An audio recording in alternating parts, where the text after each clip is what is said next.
Para debater a tramitação da PEC da Segurança Pública, a gente conversa agora com os deputados federais Alberto Fraga, do PL, e o pastor Henrique Vieira, do PSOL. Aos dois, eu agradeço pela presença mais uma vez aqui na CNN. Eu vou fazer a pergunta, cada um terá 2 minutos para responder. Quando chegar no finalzinho do tempo, eu vou fazer uma sinalização apenas com um ok, para não atrapalhar, é evidente, o raciocínio dos senhores, mas fiquem à vontade para poder concluir, portanto, o raciocínio. Vou começar com o deputado Alberto Fraga. Deputado, a Câmara dos Deputados vai aprovar a PEC da Segurança até o final do ano? Boa noite, obrigado pela presença. Boa noite, eu é que agradeço. Olha, primeiro eu quero parabenizar o presidente Hugo Mota, que tem feito um belo trabalho e realmente tem dado prioridade às pautas da segurança pública. Agora, sei que ele não tem compromisso com o mérito dessa PEC da segurança. O texto que foi mandado para o Congresso Nacional, ele realmente não traz nada, não melhora em absolutamente nada. Eu tenho cobrado qual é o artigo ou o parágrafo que trata do combate ao crime organizado. Não tem isso. O que se percebe nessa PEC é a tentativa de fortalecer a Polícia Federal e a Polícia Rodoviária Federal. Nós entendemos que essas duas polícias são polícias muito eficientes, mas não têm efetivo suficiente para ter as suas atividades ampliadas. Tem muita coisa que a gente precisa rever e olhar com muito cuidado. Nós queremos, sim. Eu, como presidente da Frente Parlamentar da Segurança Pública, eu quero verdadeiramente apresentar um resultado para a sociedade, mas que venha proporcionar uma segurança pública de qualidade.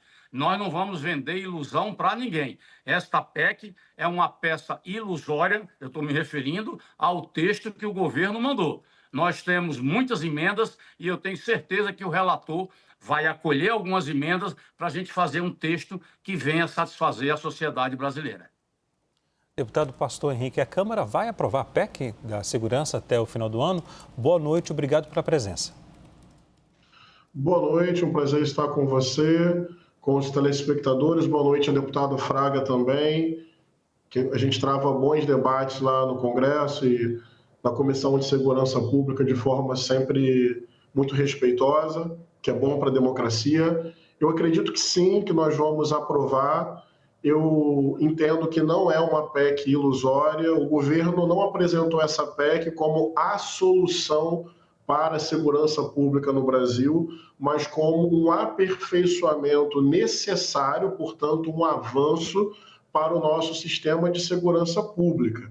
Então, você ter uma segurança pública mais integrada, você ter diretrizes nacionais, já que o crime organizado é nacional, não se restringe a um estado ou a outro, por vezes é inclusive internacional, você constitucionalizar o sistema de segurança pública e assim garantir provisão orçamentária, você atualizar as competências da Polícia Federal, da Polícia Rodoviária Federal, você buscar valorizar a inteligência, a perícia, os mecanismos de controle externo da atividade policial, você unificar os boletins de ocorrência para que você tenha informações mais padronizadas. Então, não se trata de uma solução mágica para um problema complexo, em hipótese alguma, mas se trata de um avanço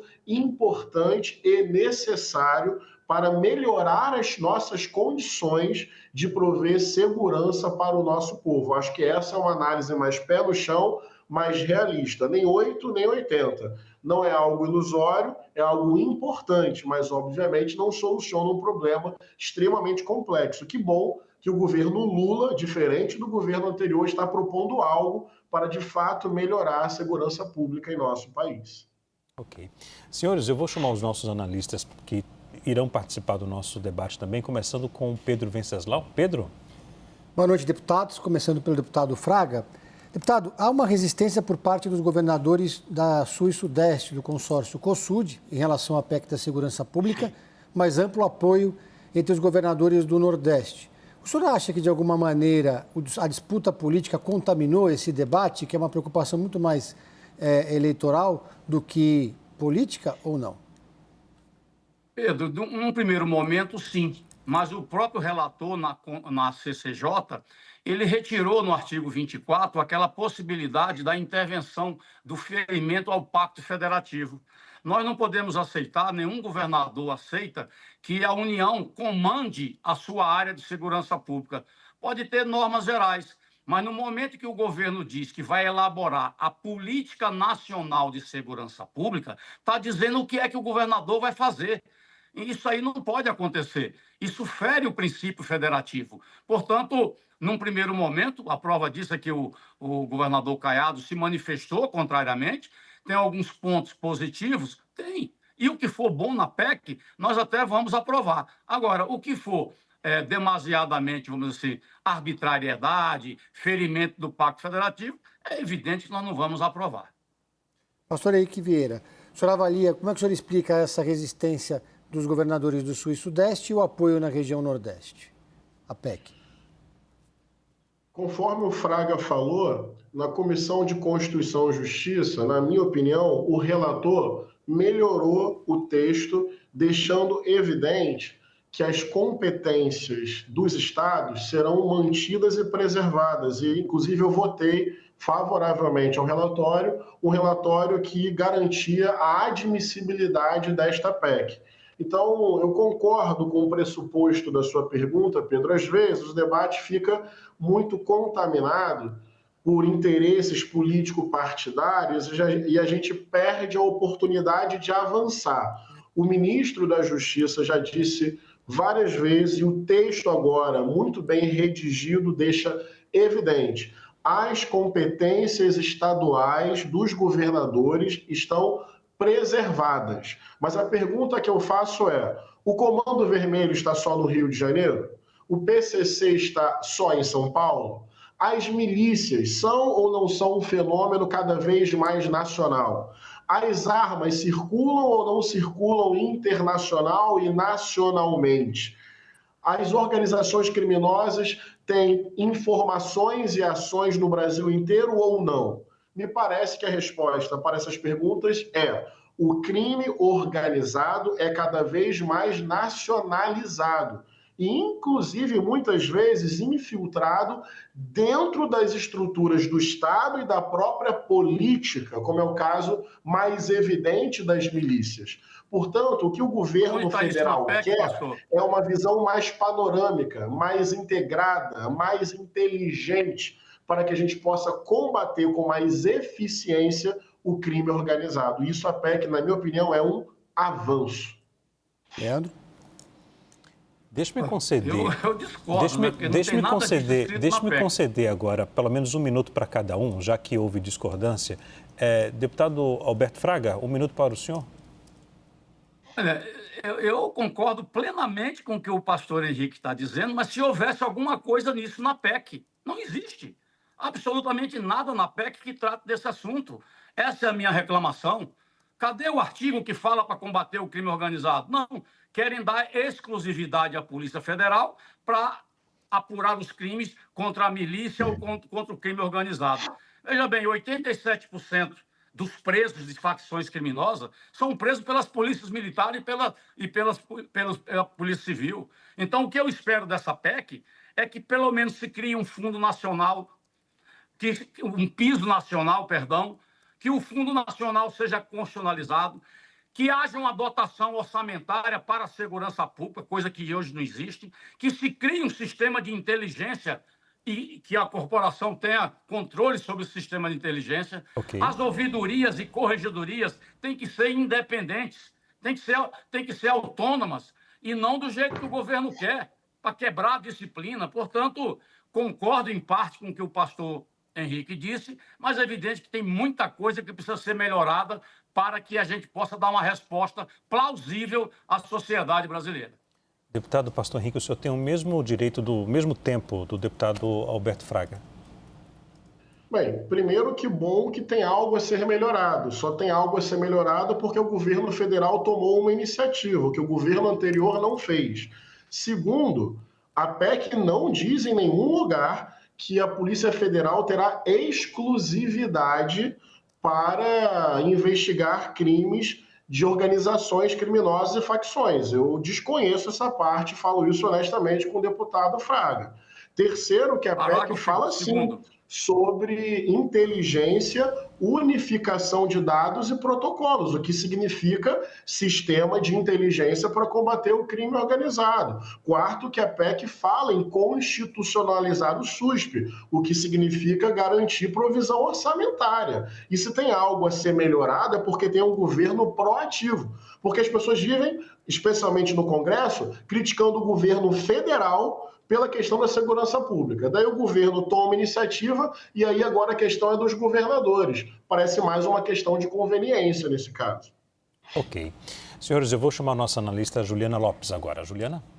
Deputados, obrigada pela participação. Queria tocar mais uma vez nessa questão das organizações criminosas, que é muito séria. A gente viu muitos fatos relevantes nos últimos dias, a morte do delegado Rui Ferraz, as operações sobre as organizações criminosas e a relação com fintechs, postos de combustíveis. Se não pela PEC da segurança, qual seria uma alternativa para tratar sobre organizações criminosas aqui no Brasil? Queria começar pelo deputado Henrique Vieira.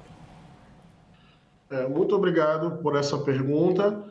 Bem, as organizações criminosas, elas constituem elementos complexos nacionais. Nós só vamos combater as organizações criminosas com inteligência, unificação de dados. O governo Lula, junto com o Ministério Público de São Paulo, junto com a Secretaria de Estado de São Paulo, junto com vários órgãos, não é uma questão apenas partidária ou ideológica. Vocês viram recentemente a maior operação contra o crime organizado da história do Brasil e que tinha como grandes gestores de um esquema complexo de lavagem de dinheiro fundos de investimento na Faria Lima. Ou seja, não adianta apontar a arma simplesmente para a favela e para a periferia, numa lógica bandido bom é bandido morto, sem controle externo sobre a atividade policial, atirando para tudo quanto é lado, matando um monte de gente, destruindo famílias, provocando pânico social, colocando a polícia para matar e para morrer, para adoecer e ficar doente, com toda a lógica do crime organizado se reproduzindo e crescendo. Para combater o crime organizado, nós precisamos, para ser cirúrgico, asfixiar a sua rentabilidade e a sua lucratividade. Porque senão você vai prender indivíduos, dentro da cadeia as organizações criminosas se retroalimentam e crescem, e você vai continuar prendendo indivíduos que precisam ser presos, obviamente, mas reproduzindo a lógica com as organizações crescendo. Ou você ataca a raiz da lucratividade para tornar essa atividade não rentável para os seus agentes, ou vai ser enxugar gelo, derramar sangue e, sobretudo, sangue preto, sangue jovem, de trabalhador, de trabalhadora, de famílias inocentes. Para combater o crime organizado, inteligência, unificação de dados, coordenação nacional, a fim de pegar peixe grande e fechar a torneira do lucro. Senão você vai aumentar o encarceramento e, mesmo assim, vai ver o crime organizado crescendo. E, por fim, cabe dizer, eu sou do Rio de Janeiro, o crime organizado não é paralelo ao Estado. Porque a ideia de paralelo parece que aqui está o Estado, puro e perfeito, justo e correto, e paralelamente fora dele o crime organizado. O crime está muitas vezes dentro da política, dentro da polícia, e por isso é preciso controle externo e coragem para enfrentar o crime, não apenas paralelo, mas infiltrado nas estruturas políticas do Estado brasileiro. Mesmo tempo para o deputado Alberto Fraga. Até nem preciso de muito tempo para responder, porque o que o pastor Henrique está falando, ele, na verdade, na prática, ele não faz, ele não cumpre, ele não vota um projeto para aumentar a pena, para endurecer as penas para o crime organizado.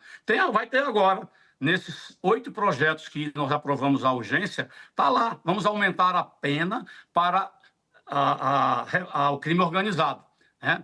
Agora, eu, inclusive, apresentei uma emenda que a esquerda apoiou, e eu até agradeço, que é esta PEC criar uma força-tarefa para combater o crime organizado, coisa que não tem no texto original. O texto original não fala absolutamente nada de crime organizado. Quando se fala que tem que ter banco de dados unificados, inteligência, tudo isso está previsto no SUSP, na lei federal. Não precisa constitucionalizar uma lei federal, basta cumprir a lei. Basta fazer com que o governo federal cumpra 40% do SUSP, que nós vamos resolver uma grande parte do problema de segurança pública no país. O grande problema do nosso país é que o câncer da segurança pública chama-se sistema prisional. Esta PEC não trata nada sobre o sistema prisional. Hoje, de cada 10 presos que saem do presídio, de 7 a 8 voltam para o presídio. A polícia, sim, está enxugando gelo.